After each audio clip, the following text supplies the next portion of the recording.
nga Kayibanda n'ebizibu.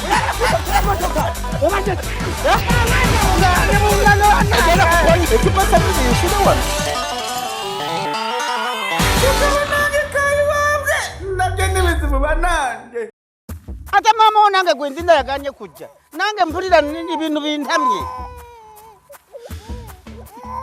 Nesimanyi banange muri kibaga. Koga ninga lyawo umuntu wa kubonya. Kuva kumacanje wano. Tadda. Ate yanganye sivaawo nga tanaba kujja. Kati mvewo nte ngufumbire chai. Mana akasi tukangenda ngufumbire chai na tukaja kuyombera wano. Umanyi bwa mvuma na mbarabura. Vuma Simanyi yagenderedde. Mva mu kkooti tuse mu kkooti sikulaba okola kiwana.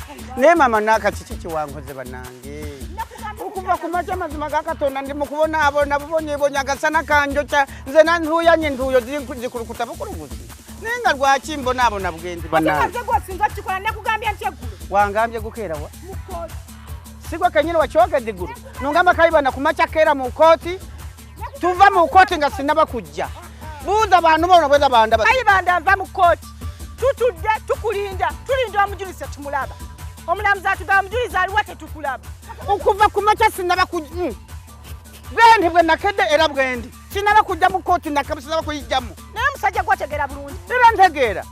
Singa wangamye kukera mu kkooti nyamba likanzu nalibadde musibi. Ne wangamye nkere mu kkooti sijivaamu nga tunaba kujja. Kayibanda omulamuzi akunoonyeza. Gwe mujulizi okimanyi. Wangambye ku by'abajulizi. Omulamuzi yekyaze netunoonya omujulizi situmulaba. Nagambye kera kumacha ogende mu kkooti. Kati badde okola kiwana. Munoonya omujulizi temumulaba. Abajulizi balina mugongo. Kati nze kola bwoti nkugobye wange todda. Ngambye titaano geno siwale bitawo. Ngomera bwerere kyene wangambye kukola nyenyeji. Wewe wangambye bya wangambye tubitegera butegeezi. Nagende bizibu banange.